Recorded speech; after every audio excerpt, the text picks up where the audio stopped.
Welcome to the Three Questions Webcast series. I'm Wayne Baxter with One Capital Management. At One Capital Management, we develop and implement strategies for our clients which strive to grow, protect, and ultimately distribute their wealth. And we do that by offering investment wealth management services. Thank you for taking time to check us out. My clients are often referred to as cross-border clients. Now, why is that? Well, it's because they're either U.S. or Canadian residents who invest in U.S. and or Canadian dollar denominated securities like stocks, bonds, and ETFs.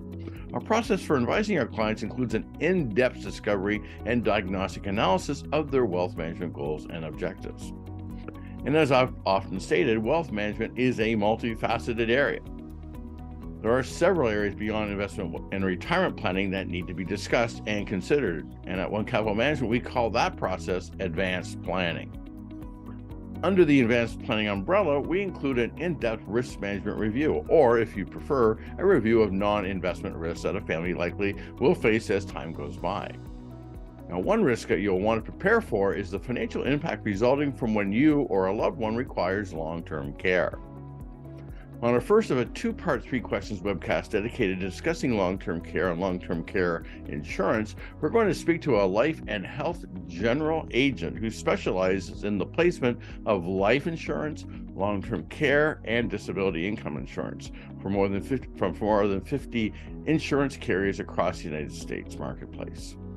Joining me on this edition of the Three Questions webcast is Scott Thurman. Scott is the Principal and Life Insurance General Agent with Thousand Oaks, California-based T&T Premier Insurance Solutions. Scott, welcome to the Three Questions webcast series. Great seeing you today. Thank you, Wayne. Thanks for having me on today. You know, the topic of long-term care, I know this is one that you were really excited to take part in. It's in such an important aspect of overall financial planning. You know, it's insurance, but it's really about protecting your loved ones as well. So I'm really looking forward to this discussion. And again, the goal here is really to focus on how can we help our clients with something that be very, I guess you would say, not only financially impactful, but also emotional as well. Absolutely.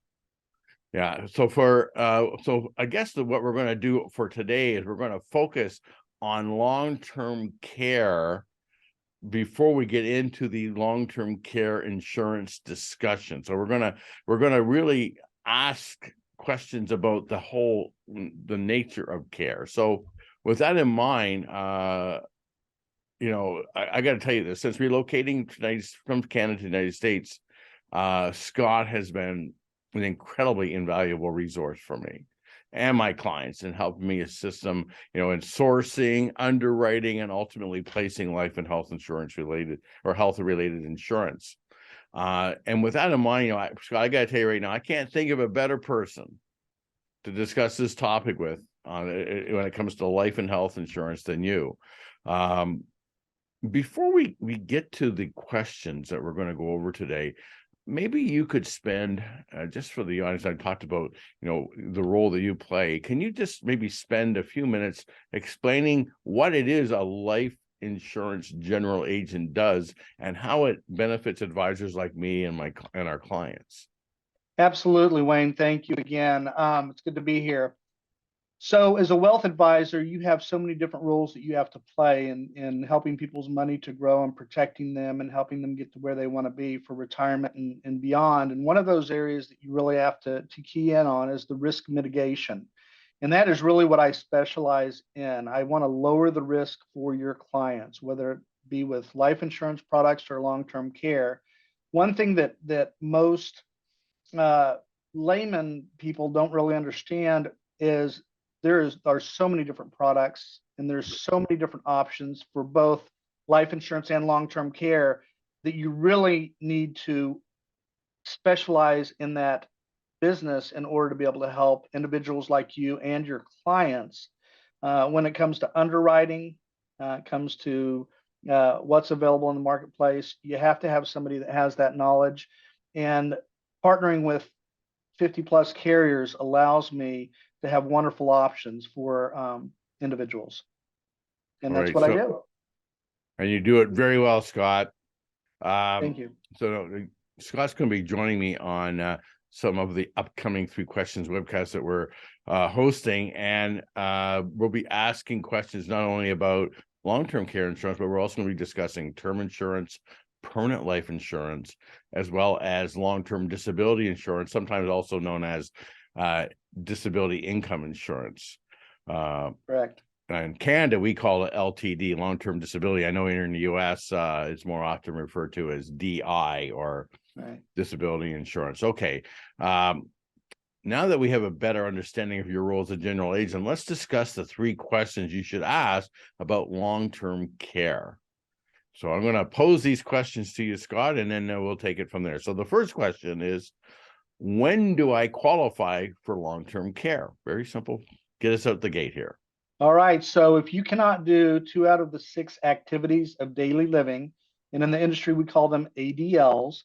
If you can't do 2 out of the 6 of those, then you have what I call a long-term care event. Now, what are those activities of daily living?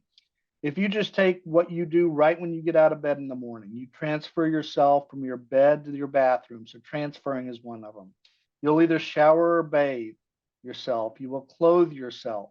You'll use the restroom. And then you'll leave the bathroom and you'll go in and you'll make yourself a cup of coffee and feed yourself. If you can't do 2 out of the 6 of those activities by yourself, then you have a long-term care event. Or if you have cognitive impairment, which is a real problem in society today, also with individuals that are having issues with Alzheimer's, dementia, anything that's going to impair you that way. So those 2 areas cause a long-term care event where you're going to need somebody to help you. So you notice there, one of the things that you didn't mention was anything about how anyone's their age. It isn't an age-based thing. It's not. This could unfortunately occur to somebody at any time in their life, quite frankly.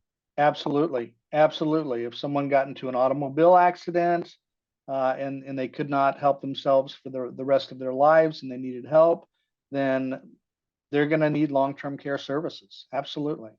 So this is not an age-based type of issue. It's, like you said, it's a health-related, and unfortunately could occur at any time. It could. One of the things that's interesting, though, is when you do talk about age, those that are 65 years old and older, 70% of individuals 65 and older will have a long-term care event sometime in their life. That's a staggering number. 70% of those 65 or older are likely to have a long-term care event. That's something we should not forget. Okay, so great answer to the first question. So the second question is this: does my health insurance cover long-term care expenses? That's a great question. That question comes up all the time, and it's a myth that most people have sort of bought into because they don't really fully understand the difference between long-term care and your health care, your medical care. Obviously, your healthcare services, whether a private company or the government is taking care of them, that takes care of your hospital stays, your outpatient visits, anything medical. Long-term care is focused on custodial. And what that means is, again, the activities that you cannot do daily are considered custodial, and they are not covered under your health insurance plan. So many people think they are, and they aren't. And then they get to the age of 60 or 65, and they start looking into it, and they realize, oh my goodness, we have no coverage for this area of our life. It's been sort of a blind spot, and then they didn't have to address it at that point. And so, no, it's not covered.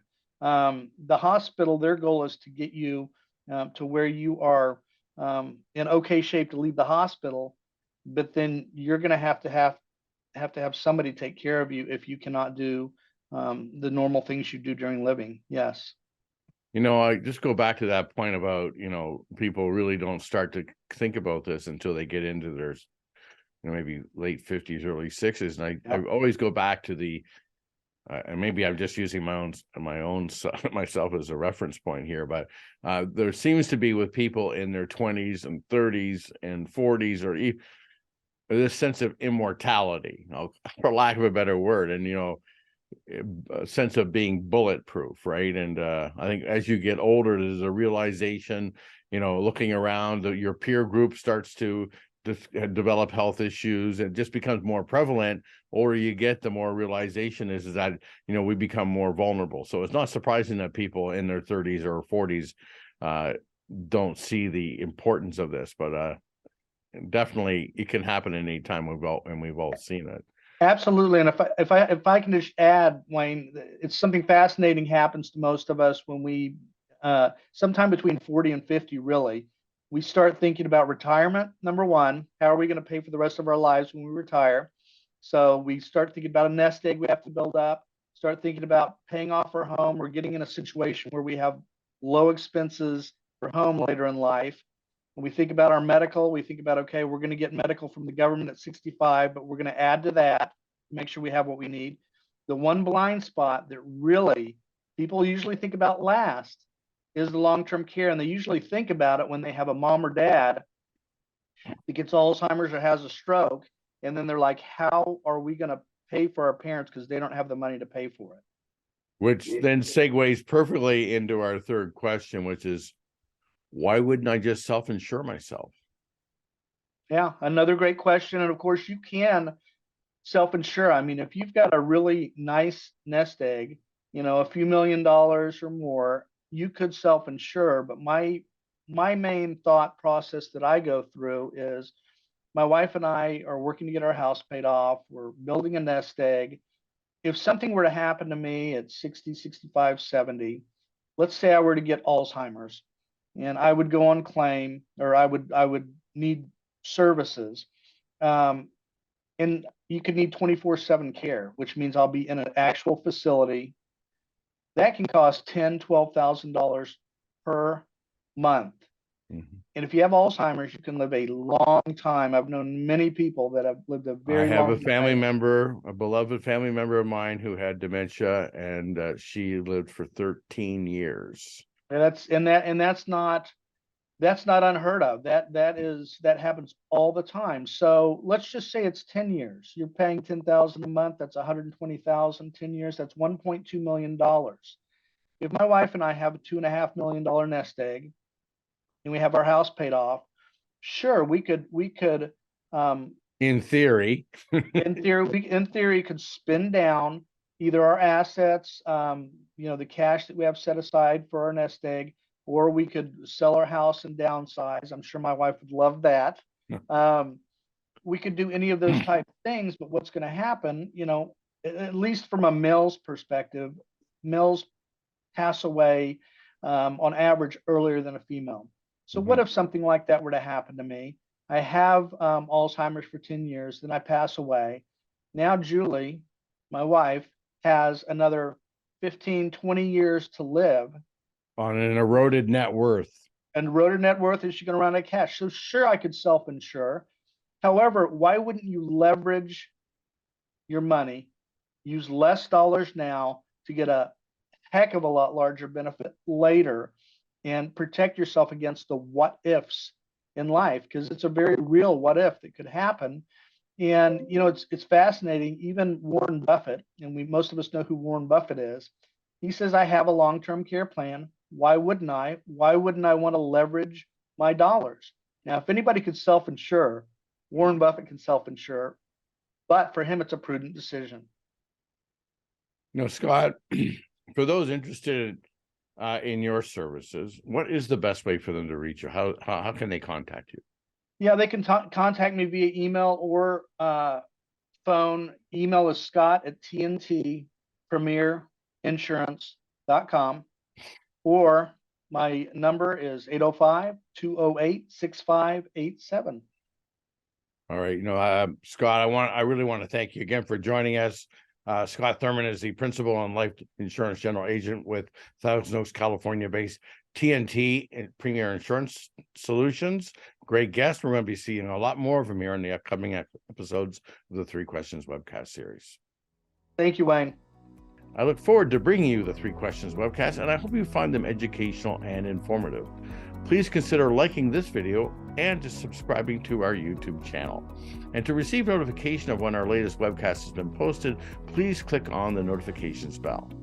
Lastly, to schedule an online Zoom consultation with me to discuss your wealth management needs, please click on the link in the description box below, www.onecapital.com/meet with Wayne. Thank you and see you soon.